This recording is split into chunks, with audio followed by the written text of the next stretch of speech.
Good morning, good afternoon, good evening, good early morning, wherever you are around the world. Welcome to another session of GovComms. Here, this time, me and Mr. Alexander Campbell, who is a PhD student in the social marketing at Griffith and also an events coordinator in our center. We will talk about the need and the experiences of collaborating with the corporate sector if you are a nonprofit or charity or a government organization. With the increasing demand for funds and the reduced reliance on availability of public funds, there's an increased demand for collaborating with corporations. So we would like to spend a few minutes or this hour discussing ways in which corporations get involved in the corporate social responsibility activities. And while corporations bring a lot of assets, a lot of value, a lot of merit and worth, they also bring along a few aspects that are that make you wonder and think. And so we would like to highlight and present our ideas of what could be those activities, what are some of the benefits, and also what are some of the caveats of working with the corporate sector to achieve your social objectives. So Alex will help me change the slides, and I will talk about the initial aspects of corporate social responsibility. We will talk about the various kinds of CSR initiatives, what advantages and disadvantages they present to both the corporate sector as well as its partners. And then we would like to spend time particularly for you guys who work in the nonprofit and the public sectors on what should be the do's and don'ts of collaborating with the corporate sector. After I present this case study and conceptual discussion, Alex will then move on to present a case study specifically focused on Fonterra, the dairy product giant, their work in New Zealand, on how they have used social marketing, one of the 6 initiatives of CSR. What have they done to collaborate with the public sector to achieve the social objectives? Can you move on? Thanks. So mating can be fun. Cross-sector partnerships can be fun, and if done well, this is just a cheeky example.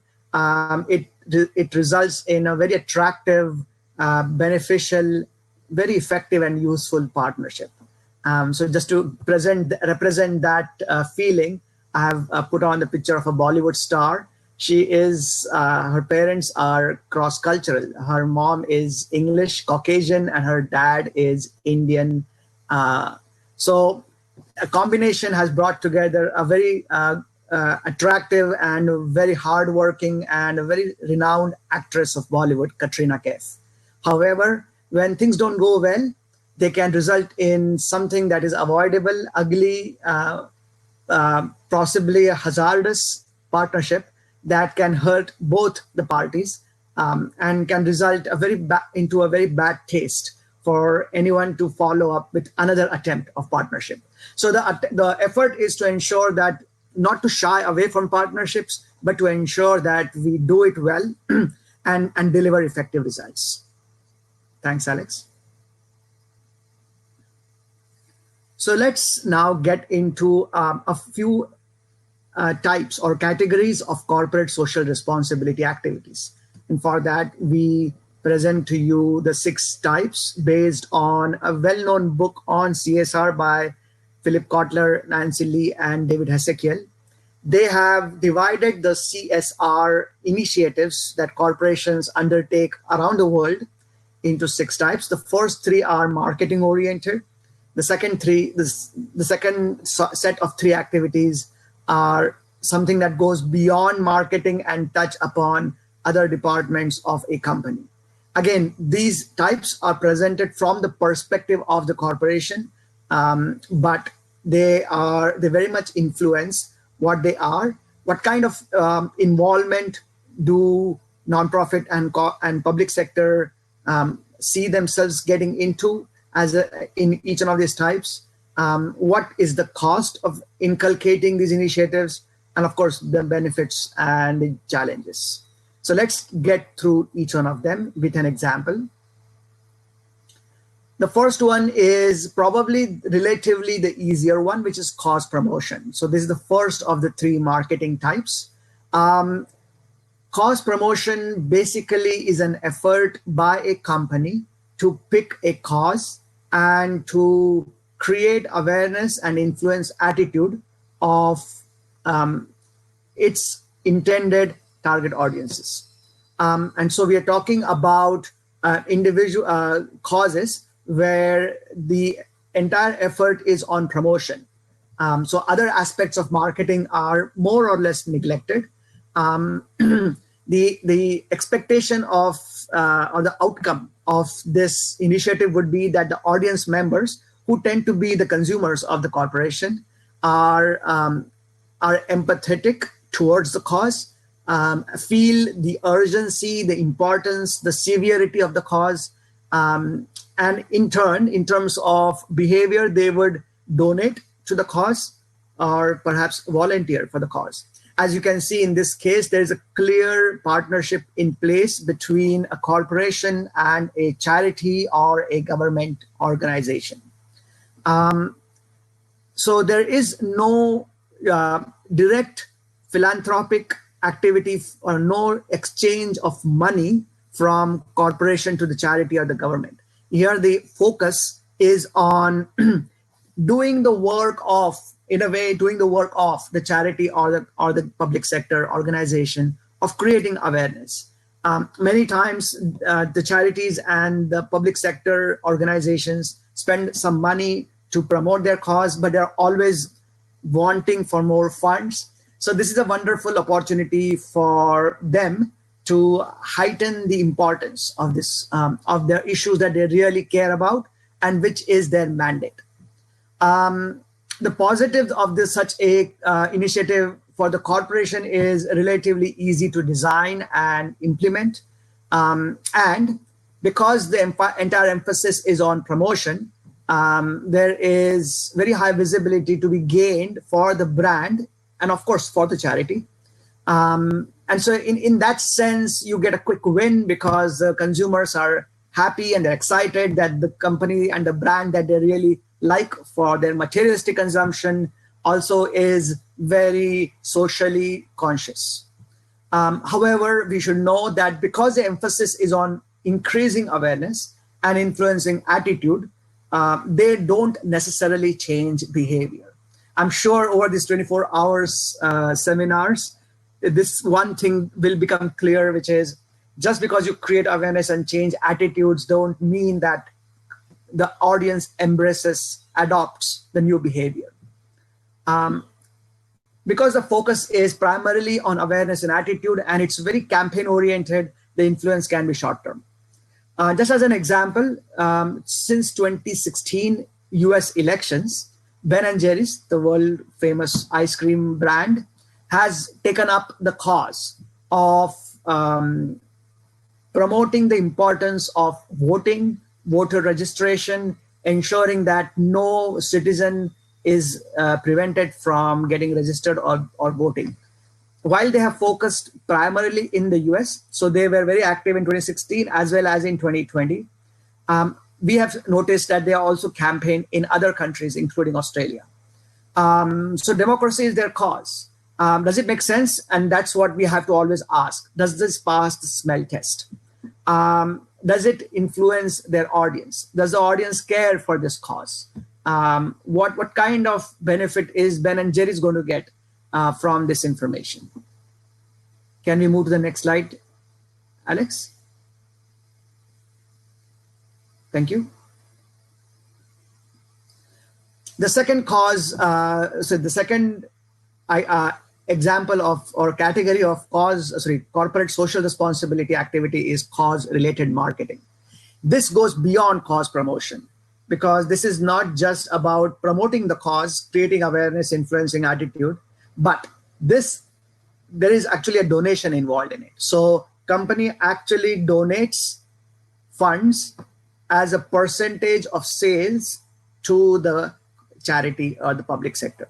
Now, in this case, because government organizations technically cannot accept funds from companies, or it will be seen as a conflict of interest, public sector organizations can create independent projects, which is a multi-stakeholder approach, which is independent of the organization, which can then be allowed to accept funds from a variety of sources.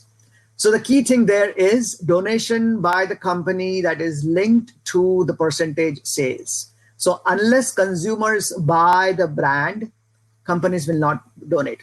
So there is this motivation for consumers to buy the brand, which improves sales and bottom line of the company.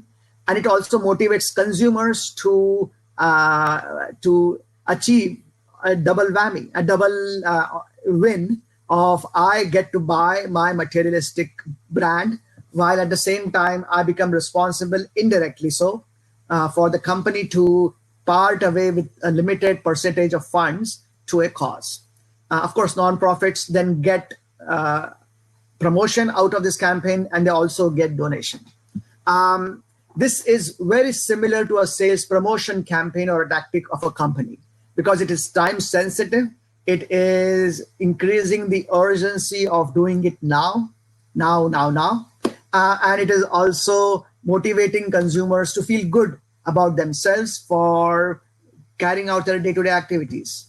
More or less, such initiatives are witnessed among luxury brands, because that's where the guilt to spend a lot of money is higher among consumers. So they can reduce their guilt by seeing that they are also indirectly donating to the cause. It is a very effective initiative for the companies, because within a short period of time, they can witness increase in their sales, which can be measured, because you know when you started the campaign and when you ended the campaign. So when you compare the sales and the revenue before and after this particular initiative, you know exactly, precisely the effect of the campaign on sales and revenue. So it's it aligns well with the scientific evaluation process. And of course, you can beat the competition, increase your market share by aligning yourself with the brand, with the cause. Consumers are happy because you have aligned with the cause, and that you are clearly indicating how much money, how much at least percentage you are going to donate as a result of that. Of course, over the years, cause marketing has become a bit more strategic, and it has become a bit more long-term. So gone are the days of a 15-day initiative. Today, you do those 15-day initiatives multiple times. So the core essence still remains the same, but now the involvement is not just one time, but over multiple years. What are the negatives? If you just do it once or twice, as in it's a short term, then it has the same problems as a sales promotion scheme for the brand, which means that as a brand, you become too dependent on this particular alignment rather than on the brand equity or the brand assets. And so as soon as this initiative is over, consumers move on, they're not brand loyal, they move on to another brands. And so then you have to bring back this kind of initiative again and again, which of course creates problems for the bottom line or the coffers of the company. We have also noticed through research that when companies do this kind of activity, they get scrutinized more often than if they were not getting involved in it.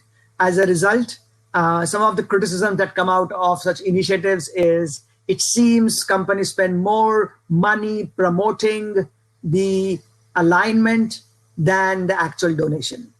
And so, sometimes the ratio is even 1:10. So $10 gets spent on promoting the alignment, of which only $1 gets donated to the cause. A good example of an effective long-term initiative is Yoplait, again, another example of a dairy company, a French, a very famous and large company that is whose main consumer is middle-aged women. And in countries like US, where this campaign ran for 15 or 16 years, the main audience is Caucasian middle-aged women who are at high risk of breast cancer. So what Yoplait did as a company, and later it got bought over by General Mills. What General Mills did was they ensured that the donation went to Susan G. Komen Foundation for Breast Cancer Research. Over the years, over 15 years, more than $5 million were spent on this initiative or donated to this initiative, which resulted in substantial contribution to the research activity.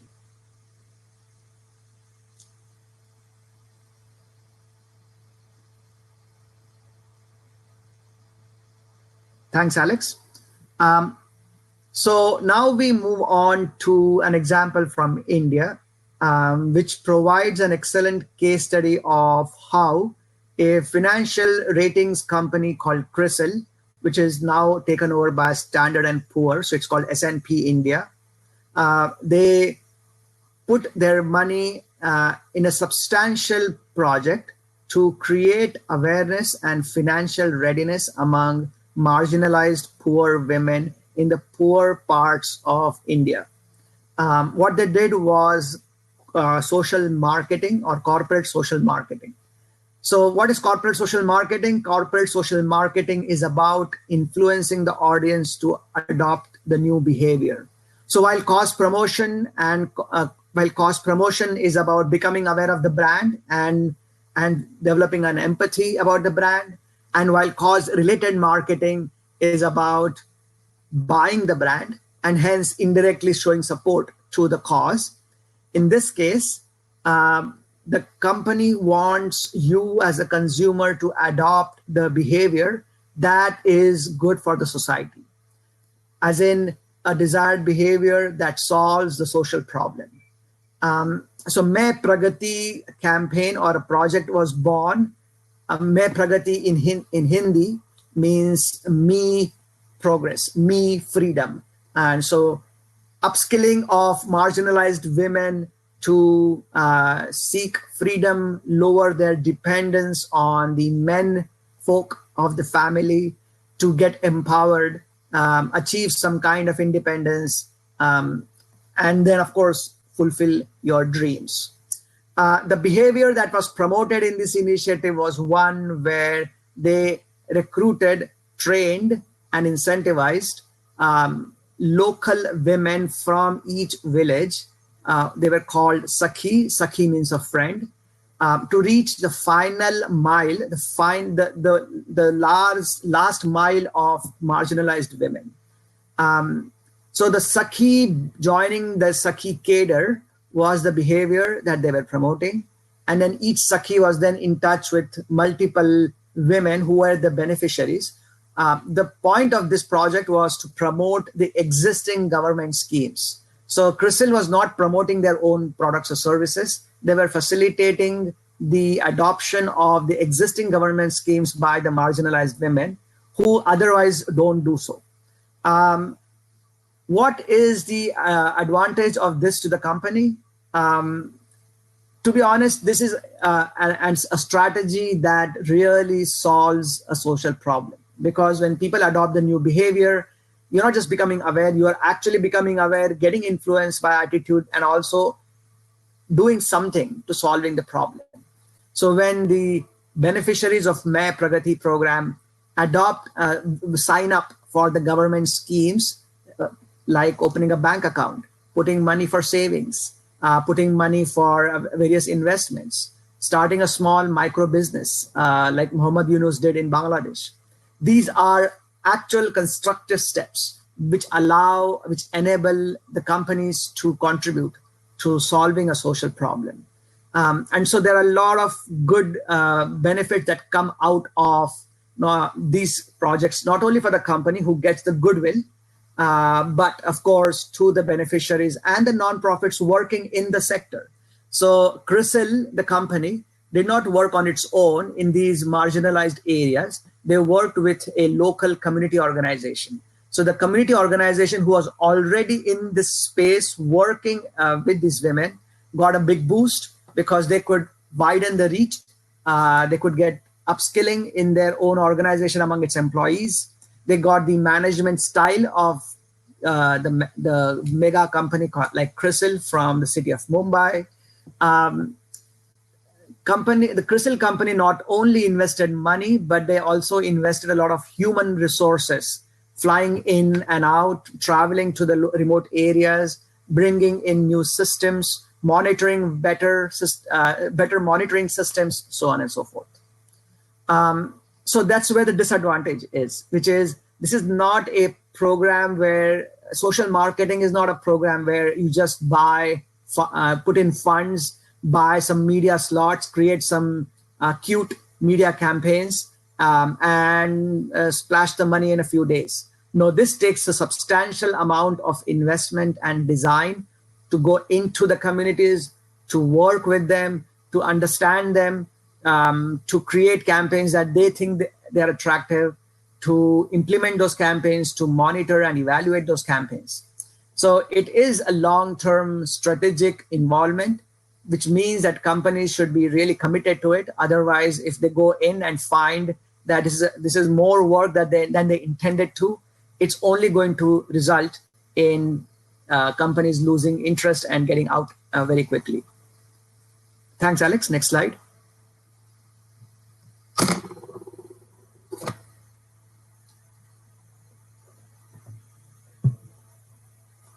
The fourth, fifth, and the sixth ones are going beyond marketing.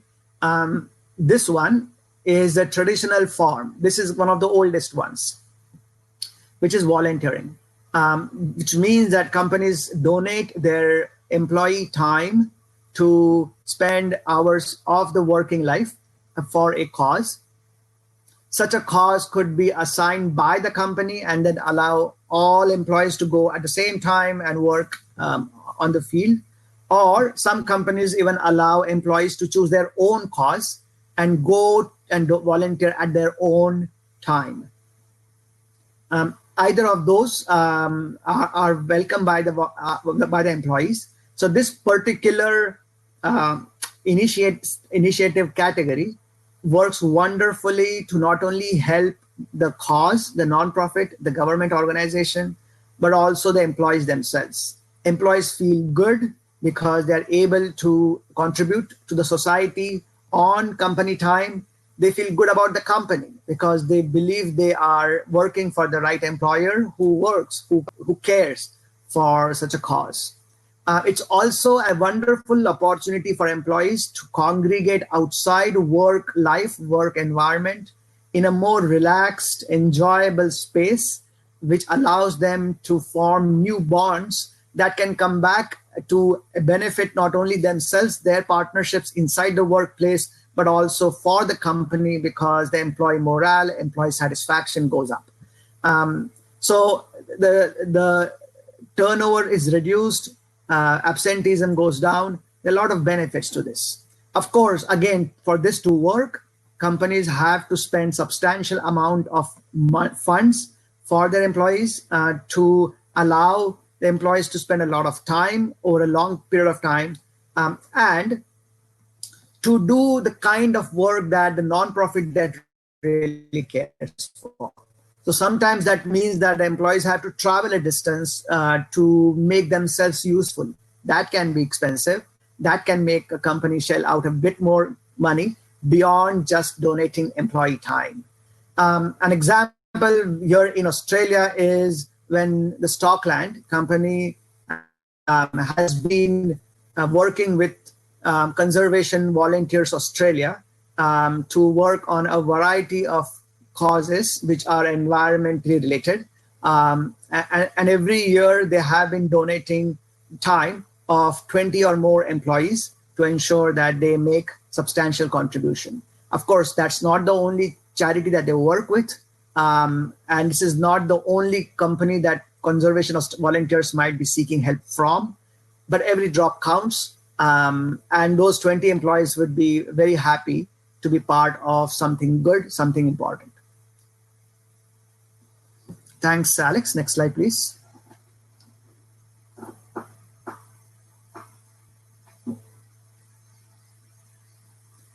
The fifth kind, again, a non-marketing kind, is the oldest one, which is philanthropy. Traditionally, it was all about giving money, and that was the end of the story. Later, companies realized that just giving money anonymously was not good enough. We should make a big fuss out of that.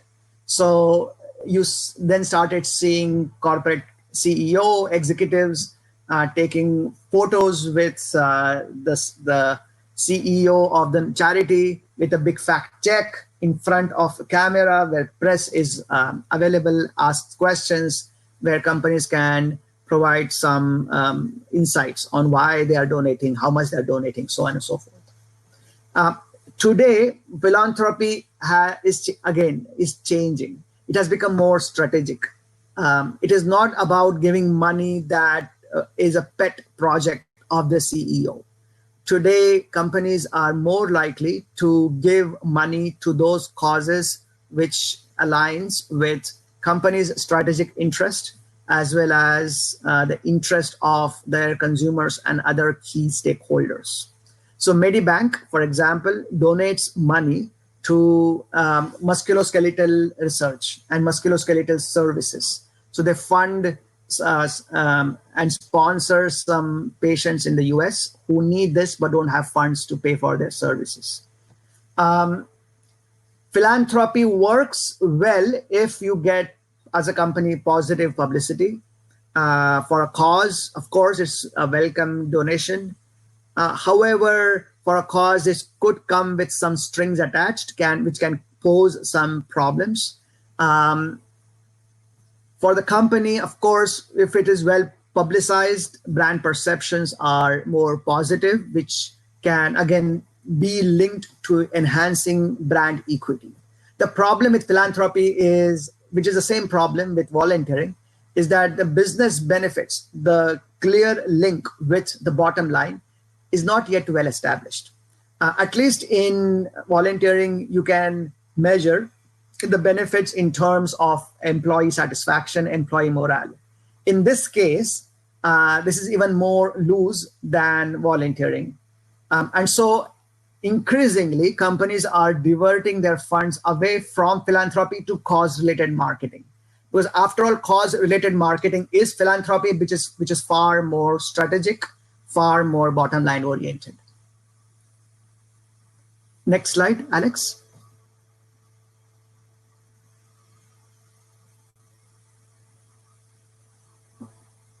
Thank you. And the last one, which is the most strategic one, the most intensive one, which asks for companies to make an overall change to the way they operate at the very core, which can mean that they have to change their supply chain practices, or perhaps their production practices, their consumption, their services practices, so on and so forth, is the socially responsible business practices. In this particular type, unlike the other five, there is not a need for the company to collaborate with a cause or the public sector. Okay, so this one is slightly odd compared to the other five. Companies can carry out these initiatives on their own without any partnership. However, companies do seek partnerships, at least in terms of intellectual in terms of intellectual capacity, in terms of operational capacity, with the charity or the public sector, because it makes it more efficient to work with them. The learning curve is faster, easier if there is partnership in place. So, for example, McDonald's in Australia has declared that by the end of this year, as of next month, they will go complete plastic free. They will not use plastic cups, they will not use plastic straws, so on and so forth. This is a big step because McDonald's is a big company, has a huge footprint on plastic consumption. Every day they are selling thousands and thousands of drinks at their outlets where plastic material gets utilized. So with one stroke, you can imagine the impact of this on the environment. So no doubt a brilliant move, which we all should welcome. And I hope other companies follow the suit. However, think from the company's point of view, this requires such a massive alteration to how they operate. They have to find an alternative which they can produce and use at that massive scale, right, immediately. So this simple step of replacement would imply that they had to go through this process over many months before they're ready to hit the deadline and start replacing. But that's the power of big companies. Companies like McDonald's, Apple, Ford, Samsung, Toyota, these are such big companies and that's why it's important that they embrace initiatives that help us achieve our sustainable development goals. Because with one stroke of a pen, the way we say the president or the prime minister's one stroke of a pen, a policy can change and make huge impact on society. Companies are similar. Their one stroke of a pen, one decision can have a much bigger impact on, let's say, environment in this case, than thousands of us trying our best to achieve that. Not to discount the value of us as citizens, but there is no doubt that companies embracing the right behavior is very impactful. All right, so with that, let's discuss. Alex, if you can move to the next slide. Let me share some broad comments or thoughts which come out from the 6 kinds of initiatives. What we find from research, some of the studies that I have myself conducted over the years, is that irrespective of what CSR initiatives companies adopt, in general, those that are successful tend to be ones that consumers are welcome, right? When consumers are happy with the initiatives, the initiatives tend to succeed. So corporations, of course, are aware of that. So what matters to consumers? Consumers care if the issue is relevant to company's core business. Okay, so McDonald's straws make sense. It passes the smell test. Number 2, it has to be substantial. It cannot be something that is done in one area for 1 month among a small subgroup. That really doesn't give the benefit of doubt. If the company is serious about doing something good, they need to do it big. Of course, I'm saying this in comparison to the size of the organization. If it's a mom and pop shop in the neighborhood of a city, then of course their footprint would be limited. But if you are a McDonald's, if you are an Apple, don't cringe from doing something big. Number 3, it has to be local in nature. When I say local, I don't mean limited to one locality, but the fact that those initiatives should touch the lives of residents who are living in those neighborhoods. As a big company, of course, your job would be to reach several neighborhoods, but it has to come across as something that is local. So here in Australia, we live not very far from Cairns, where the Great Barrier Reef is located. So when residents are living around that area, they would care about what is being done to restore the quickly disappearing reefs, right? If you are in the US right now, COVID is a big issue. So they would care about those issues. Unemployment is a big issue. They would care about those issues. So companies have to cater to issues that the local population cares about. And of course, it has to be longitudinal.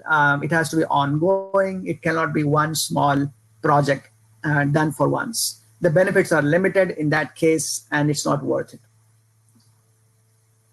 Alex, next slide.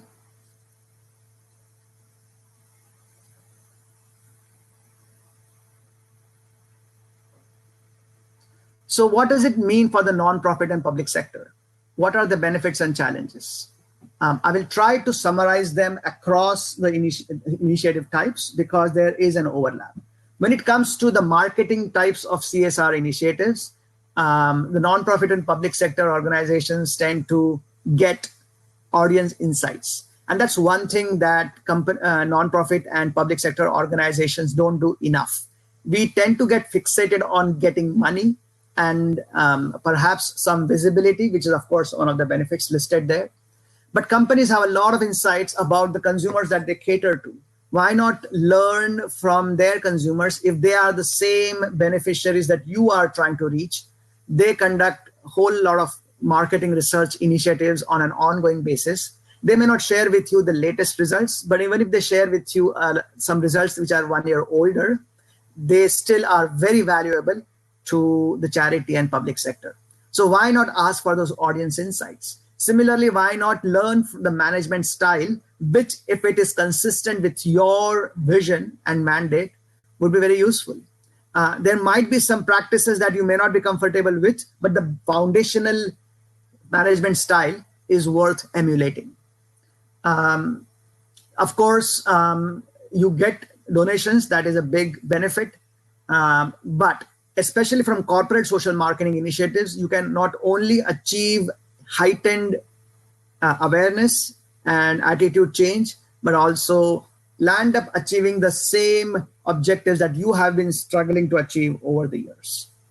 If you are involved in a volunteering partnership, of course, you get free labor, and the labor is not just in terms of hours, but also in terms of skills and expertise that employees bring to the table, which of course should be relevant to their existing expertise.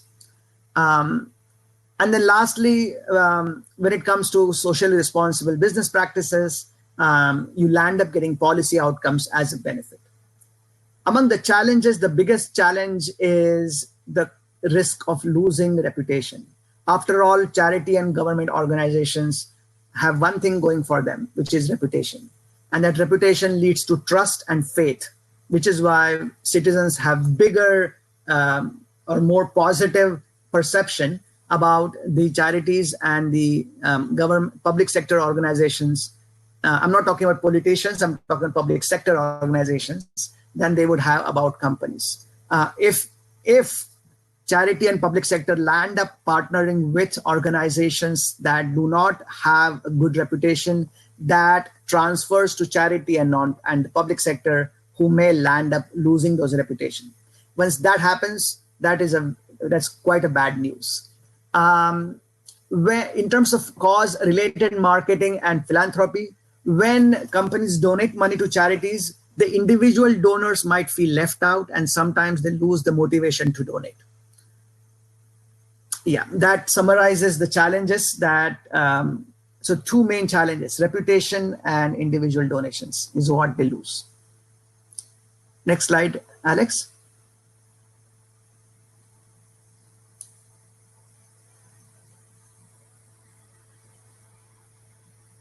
Thank you.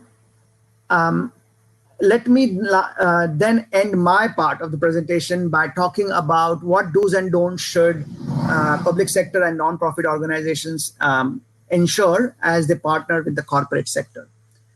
What's important is select a corporation, and I think I've made this point earlier. I will not repeat myself, but just very quickly, pick an organization that you are comfortable with. If an organization sells junk food and it gets aligned with a physical activity or a health promotion activity, for me, that does not pass the smell test.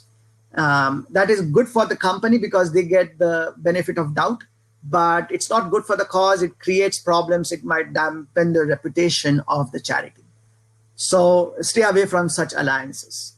Bear in mind that charities and public sector organizations have a reputation. They have a great goodwill that makes them equal to the financial power of a company. I remember one Special Olympics manager once told me, sitting in Washington, D.C., that I consider my organization to be Fortune 10 charity brand. I like that confidence. Charities have a lot of power in society, but they bow to the power of money when they are at the table with the companies. And that's a problem because that reduces the confidence, that reduces the negotiating power that charities and public sector organizations carry with them. They should not. They should come across confidently when negotiating with corporations and get the best deal out of the whole point so that the society benefits in the end. as a social marketer, we will always promote that carry out campaigns that deliver behavior change. So we will always prod charities and government organizations to go towards to adopt corporate social marketing initiatives rather than just cause promotion or cause related marketing. And of course, if we are talking directly to companies, we will always talk about socially responsible business practices.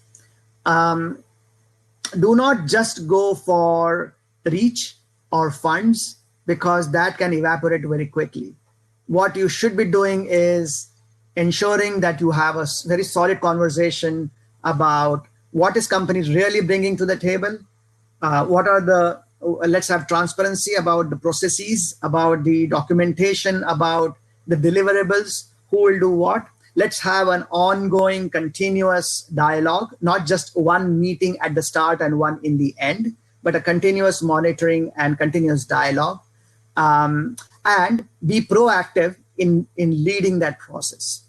You are an equal partner with companies. Again, sounds commonsensical, sounds obvious, but I have seen several partnerships where that is not the case, where the organization that brings the money tends to wield its power.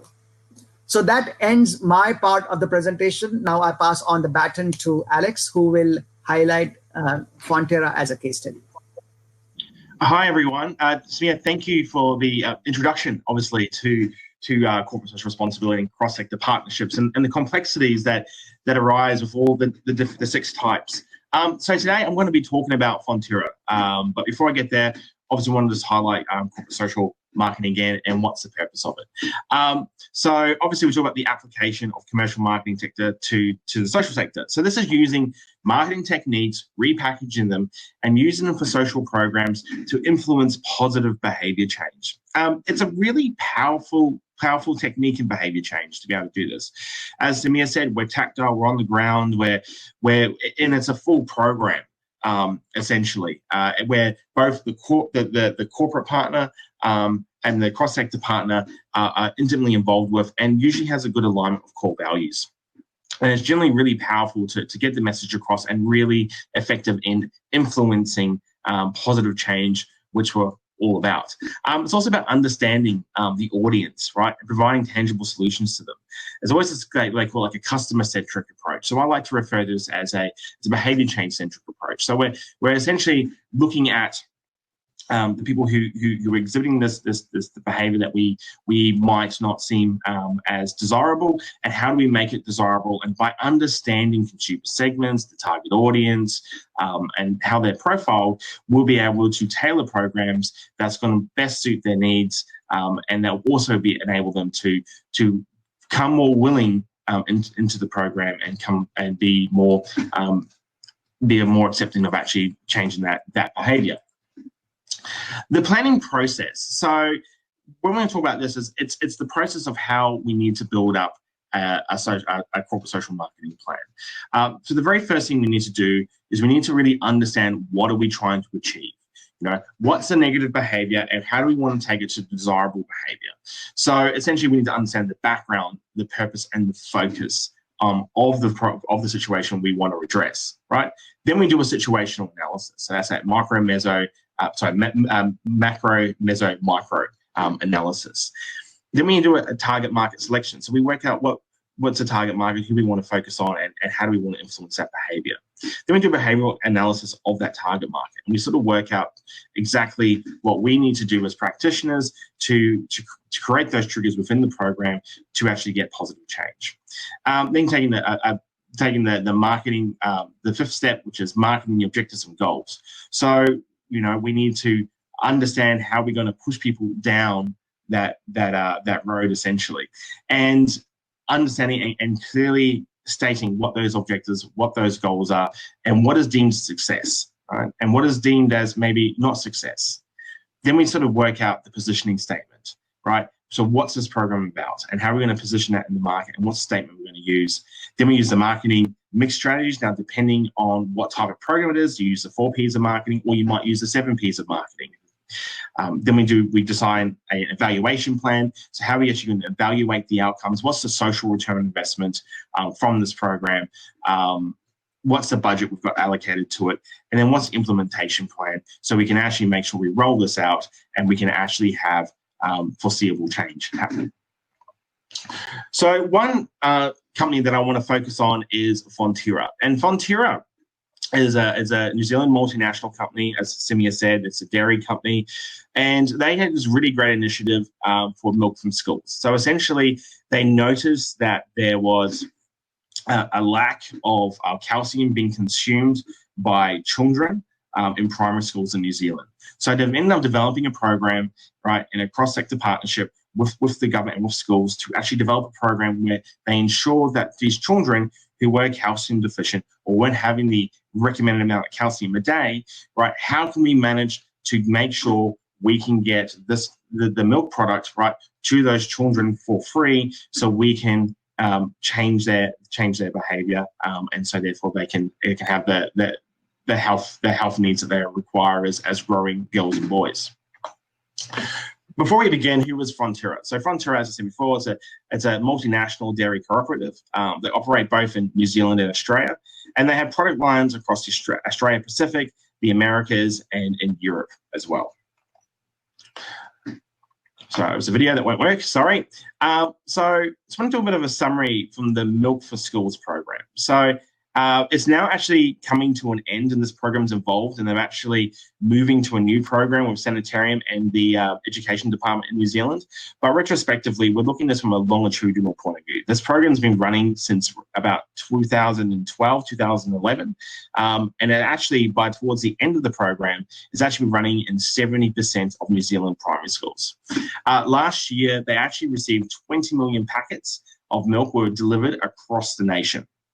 Right, and that was to over 1,450 primary school students last year on a monthly basis. And, you know, 1,400 kids were beneficiaries of this programs, right? Sorry, 1,450 schools, sorry, and 140,000 kids were beneficiaries of this program. So essentially, kids who might not have had the calciums or might have the nutritional education, they suddenly were, even the parents were all getting educated to why milk was important to their health. Also, 10,000 farmers contributed to this program every year. So this wasn't just Fonterra, it just wasn't the New Zealand school system, but the farmers and the producers of the milk actually became intimately involved, and they actually became a part of the program as well, which was part of its success. And also they had Richie McCaw, who's obviously you might know is a New Zealand's famous All Blacks retired All Blacks captain, and he was also one of the main promoters of this as well. So it had quite a lot of successful agents. So they had someone who was promoting it from a star power point of view. They had the schools intimately involved, and they had Fonterra intimately involved. And so it ended up being, you know, quite a successful program from that respect. But when they went to partner with schools, I think this is the most important thing with partnerships, is that there needs to be, you know, I guess, terms of agreement, in terms of reference, and how we're going to work together with each other, and have that really clearly defined of why they needed to do it. So, for example, in this program and how it actually followed, the schools actually had to apply to Fonterra Milk for Schools program, right? Then Fonterra, they make contact and they visit the school site, and they assess the school site to make sure that the program can effectively and safely be rolled out. Then together they start co-designing the program. So they set delivery times, and from this delivery time, they work out when does the milk arrive, when is the best time to give these the milk cartons for the kids at school. Also provide refrigeration. So they provide the refrigeration, so the schools would provide that as well. So Fonterra's job will be so much easier, just bringing the milk in and loading it to a specified designated spot.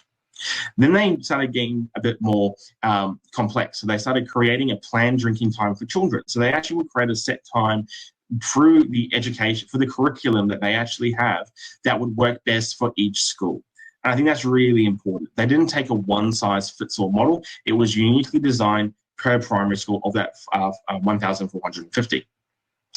Then they had to create a recycling program, because they didn't want the effects to actually have this corporate social marketing program that they're running essentially producing more rubbish, right, without that actually having an outcome. So it became a two-pronged program where they actually have to create a recycling program into their delivery of the Milk for Schools program.